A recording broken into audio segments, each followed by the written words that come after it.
சிம்ம ராசி அன்பர்களுக்கு வணக்கங்க. சிம்ம ராசி காலபுருஷனுக்கு 5வது ராசி. சூரிய பகவான் விருச்சிகத்தில் 2 நாள் குரு பார்வையில் இருக்கார். அதுக்கப்புறம் 5 நாள் பார்த்தீங்கன்னு சொன்னால் தனுசில் இருக்கார், சனி பார்வையில் இருக்கார். அதாவது செவ்வாயும் சூரியனும் தனுசுவில் இருக்கலாம்.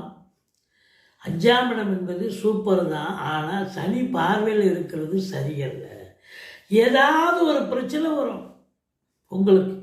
சனி செவ்வாய் பார்வை இருந்தாலே இந்த வேலையில் தொல்லை, சொந்த தொழிலில் பிரச்சனை, கொடுக்கல் வாங்கல பிரச்சனை, பிள்ளைகளுக்கு கிட்ட உங்களுக்கு ஏதாவது கருத்து வேறுபாடு வரும், பூர்வீகத்தில் ஏதாவது பிரச்சனை வரும். எச்சரிக்கையாக இருந்துங்க. குலதெய்வ வழிபாடு பண்ணுங்க. மற்றபடி பேசுவதில் எச்சரிக்கை தேவை. வருமானம் சிறப்பாக இருந்தாலும் கொடுக்கல் வாங்கல் வேண்டாம். அதாவது 10ஆம் இடத்து அதிபதி 2க்கும் 9க்கும் ஆதிபத்தியம் பெற்ற புதன், 3க்கும் 10க்கும் ஆதிபத்தியம் பெற்ற சுக்கிரன் 4ஆம் இடத்தில் அமர்ந்து குரு பார்வை பெற்று 10ஆம் வீட்டை பார்ப்பது என்பது சூப்பருங்க. அப்போது தொழிலில் உங்களுக்கு எந்த குறையும் இருக்காது. வளர்ச்சி மலமளமளன்னு வளர்ச்சியாக தான் இருக்கும். உத்தியோகம் பார்க்குறவங்களுக்கு பதவி உயர்வு, ஊதிய உயர்வு, transfer, increment, so extra, loan facilities, இப்படி எதெல்லாம் நல்லா இருக்கும். அதுலேயும் குறிப்பாக அந்த சுக்கிரனுடைய ஆதிக்கம் நிறைந்த, அதாவது உங்களுக்கு சுக்கிரனாலே கலைத்துறை தானுங்க.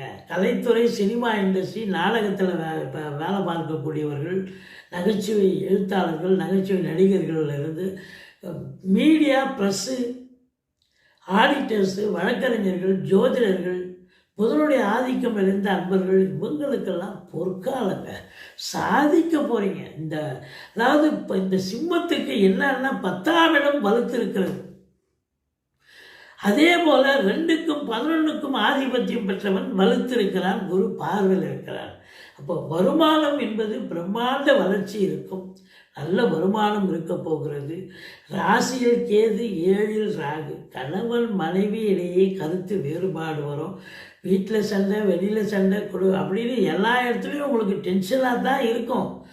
ஆனாலும் நீங்கள் ஜெயிப்பீர்கள். பெரிய லெவலில் ஜெயிக்க போகிறீங்க. அதுதான் உண்மை. மற்றபடி உங்களுக்கு அஷ்டமத்து சனி போயிட்டுருக்குங்க. இருந்தாலும் சனி பகவானை குரு பகவான் பார்ப்பதால் அஷ்டமத்து சனியுடைய தீய பலன்கள் இல்லை. மாறாக எப்போவோ என்னையோ தொலைஞ்சு போன பொருளோ கேஷோ உங்களுக்கு வீடு தேடி வரப்போகிறது. அப்படி ஒரு இனிமையான ஒரு வாரம் இந்த சிம்ம ராசியில் பிறந்தவர்களுக்கு. கொடுக்கல் வாங்கல் வச்சுக்காதீங்க. மற்றபடி